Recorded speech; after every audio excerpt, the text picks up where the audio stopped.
Hello students welcome back to my YouTube channel पिलामाने आमे last video रे past perfect progressive रो affirmative एवं इंट्रोगेटिव सेंटेंस को किभଳି ट्रांसलेट कराइबा ता विषय रे जानिथिले। आज आमे पास्ट परफेक्ट प्रोग्रेसिव टेंस रो नेगेटिव सेंटेंस आउ नेगेटिव इंट्रोगेटिव सेंटेंस को किभଳି ट्रांसलेट करिबा ताहा जानिबा। तो नेगेटिव सेंटेंस में आमर स्ट्रक्चर कौन रही subject plus had plus not plus been plus भार्बर आईएनजी। देख पिले तमें जदि एफर्मेटिव फॉर्मूला जानीगल ताहले तुमको इंट्रोगेटिव बहुत सहज, नेगेटिव बहुत सहज, नेगेटिव इंट्रोगेटिव भी बहुत सहज। केवल गोटे फॉर्मूला तुम मन रखार अच्छी से हूँ एफर्मेटिव। जेमिति देख एफर्मेटिव कौन थिला subject plus had plus been plus verb ING थिला। नेगेटिव रे केवल हेड पर नॉट गोटे ही लागियो सरीगला। बहुत इजी हाँ कि नहीं। तो चलो आमे ट्रांसलेट करिया गोटे वाक्य को लेकी। प्रथम वाक्यटी तुम सामने अच्छी महिला माने आइंस खाई आसु नथिले। तो प्रथम कौन लगे सब्जेक्ट महिला माने वीमेन तापर हेड नॉट बीन लगे वीमेन हेड नॉट बीन तापर भर्ब आईएनजी भर्ब कौन ये बोले खाइबा खाइबा को कौन कहती ईट कहती ईट रे आईएनजी लगेगा माने eating women had not been eating आइंस को कौन कहती नॉनवेज। बुझीपार पिला माने बहुत सहज अच्छी। 2 नंबर वाक्य सैनिकटी हिमालय रे काम करी आसु नथिले।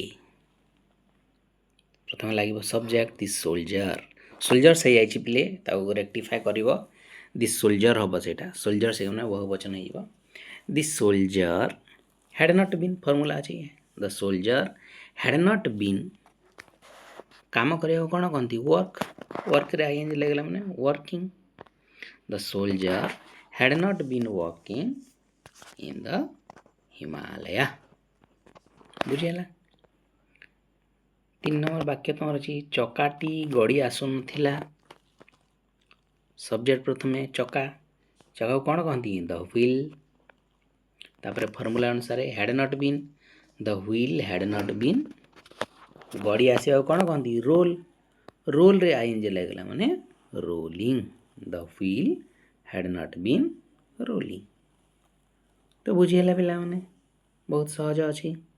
चलो अभी आम देखा नेगेटिव इंट्रोगेटिव सेंटेंस को किभଳି आम ट्रांसलेट करी परिबा कौन तार फॉर्मूला। फॉर्मूलाटा बहुत सहज पिले तुम नेगेटिव जानीगल माने नेगेटिव इंट्रोगेटिव बहुत सहज। से जो मझी सब्जेक्ट पर जो हेड नॉट लगुला केवल से हेड नॉट आग को पलि आस हेड नॉट आग को पलि आसले नेगेटिव इंट्रोगेटिव सेंटेंस फॉर्मूलाटा रेडी। तुमको ट्रांसलेट कला बेले को बहुत मुश्किल लगुव किंतु फॉर्मूला वान्स जदि तुम जानीगल ताले ट्रांसलेशन करवा बहुत ही सहज। केवल प्रैक्टिस करिवार अछि ताको तुम खातारे नोट करिकी प्रैक्टिस बारंबार जदि कल ताले ट्रांसलेशन करवा बहुत ही सहज। तो चलो आ गोटे सेंटेंस आम गोटे सेंटेंस नहीं कि आरंभ करवा कविता गीत गाई आसु नथिला कि। तो प्रथमे कौन लगे हेड नॉट लगे तापर सब्जेक्ट तो सब्जेक्ट आमर कौन अच्छी कविता अच्छी तेणु वाक्य कौन हम स्टार्टिंग रे had not Kavita had not Kavita तापर बीन बीन लगिगला तापर भार्ब रे आईएनजी भार्ब कौन ये अच्छी गाइबा गाइबा को कौन कहती सिंग सिंग रे आईएनजी लगला माने singing had not Kavita been singing कौन गाई आसु नथिला गीत तेणु कौन हम सॉन्ग। ताहले पूरा सेंटेंसटा कौन हम had not Kavita been singing song. बुझीपार कि नहीं पिला ने। चलो आ गोटे सेंटेंस नवा वरुण क्रिकेट खेली आसु नथिला कि। तो फॉर्मूला अनुसार प्रथम कौन लगे हेड नॉट तापर subject head not Varun head not Varun तापर बीन लगे हेड नॉट वरुण बीन तापर भर्ब रे आईएनजी भर्ब कौन ये खेलिबा ଖେଳିବାକୁ କ'ଣ କହନ୍ତି ପ୍ଲେ। ପ୍ଲେରେ ଆଇଏନଜି ଲାଗିଗଲା ମାନେ playing. Had not Barun been playing କ'ଣ ଖେଳି ଆସୁନଥିଲା କ୍ରିକେଟ୍। ତେଣୁ ପୁରା ସେଣ୍ଟେନ୍ସ ଆମର କ'ଣ ହେଇଯିବ had not Barun been playing cricket. Last sentence ଆମର ଅଛି ସେମାନେ ନିଜ ଗାଁକୁ ଜଗି ଆସୁନଥିଲେ କି। ତ ପ୍ରଥମେ କ'ଣ ଲାଗିବ ହ୍ୟାଡ୍ ନଟ୍ ତାପରେ subject they had not they ହେଇଗଲା। ତାପରେ ଲାଗିବ been had not they been. ତାପରେ ଜଗିବାକୁ କ'ଣ କହନ୍ତି ପିଲେ ଗାର୍ଡ଼ କହନ୍ତି। ଗାର୍ଡ଼ରେ ଆଇଏନଜି ଲାଗିଲା ମାନେ ଗାର୍ଡ଼ିଂ। ହ୍ୟାଡ୍ ନଟ୍ ଦେ ବିନ୍ ଗାର୍ଡ଼ିଂ କ'ଣ ଜଗି ନେଇ ଆସିଥିଲେ ନିଜ ଗାଁକୁ ଦେୟାର ଭିଲେଜ୍। ବୁଝିପାରିଲ ପିଲାମାନେ ଆମର ନେଗେଟିଭ୍ ଏବଂ ନେଗେଟିଭ୍ ଇଣ୍ଟରୋଗେଟିଭ୍ ସେଣ୍ଟେନ୍ସ ଯଦି ଦେଇଛି ତୁମର ପାଷ୍ଟ ପରଫେକ୍ଟ ପ୍ରୋଗ୍ରେସିଭ୍ ଟେନ୍ସର ତାହେଲେ କିଭଳି ତୁମେ ଟ୍ରାନ୍ସଲେଟ୍ କରିପାରିବ।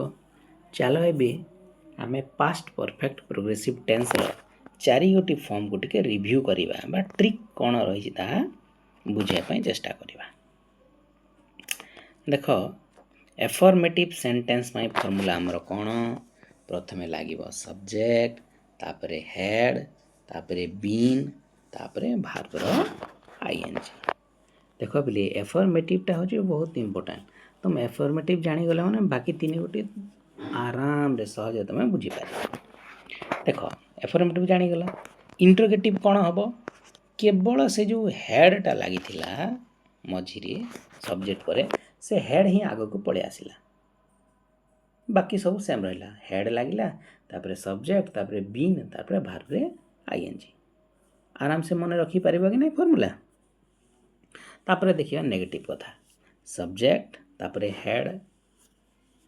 ହେଡ଼୍ ପରେ କେବଳ ନଟ୍ ଗୋଟେ ହିଁ ଲାଗିବ। ଏଫର୍ମେଟିଭ୍ରେ ଯେଉଁ ହେଡ଼୍ ଅଛି ତାପରେ କେବଳ ନଟ୍ ଗୋଟେ ଏଡ଼୍ ହେଇଗଲା ମାନେ ସେଇଟା ହେଇଗଲା ତୁମର ନେଗେଟିଭ୍ ସେଣ୍ଟେନ୍ସ।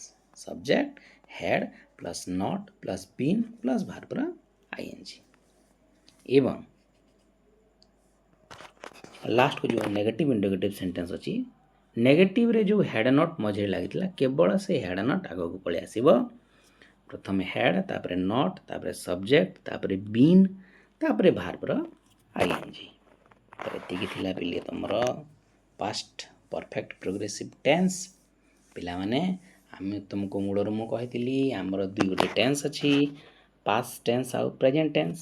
ଏବେ 2 ଯାକ ଟେନ୍ସ ତୁମର କଭର୍ ହେଇଯାଇଛି। ମୁଁ ଆଶା କରୁଛି ତୁମେ ବହୁତ ଭଲସେ ବୁଝିପାରିଥିବ ଏବଂ ପ୍ରତ୍ୟେକ ଜିନିଷକୁ ନୋଟ୍ କରି ରଖିଥିବ। କାରଣ ତୁମେ ଯଦି ନୋଟ୍ କରିକି ରଖିବନି ସେଇଟା ତୁମେ ପୁରା ଭୁଲିଯିବ ତୁମର କାମକୁ କିଛି ଆସିବ ନାହିଁ।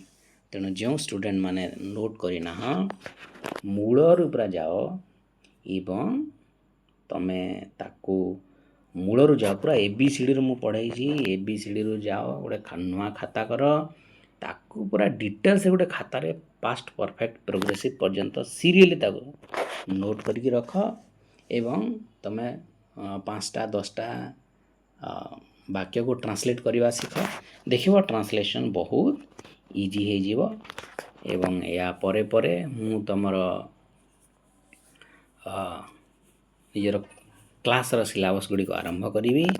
ତେଣୁ ଭିଡ଼ିଓଟି ଯଦି ତୁମକୁ ଭଲ ଲାଗୁଛି ପିଲାମାନେ ତାହେଲେ ତୁମେ ଲାଇକ୍ କରିଦିଅ କମେଣ୍ଟ କରିଦିଅ ନିଜର ଫ୍ରେଣ୍ଡସ୍ମାନଙ୍କ ସହିତ ସେୟାର କରିଦିଅ ଏବଂ ଯେଉଁମାନେ ନୂଆ କରି ମୋ ଭିଡ଼ିଓଟିକୁ ଦେଖୁଛ ତାହେଲେ ମୋ ୟୁଟ୍ୟୁବ୍ ଚ୍ୟାନେଲ୍ଟିକୁ ସବସ୍କ୍ରାଇବ୍ କରିଦିଅ ଯାହାଫଳରେ ତୁମେ ମୋ ଦ୍ୱାରା ପଢ଼ାଯାଇଥିବା ପ୍ରତ୍ୟେକ ଇଂଲିଶ ଗ୍ରାମାର ଟପିକ୍କୁ ସହଜରେ ପାଇପାରିବ।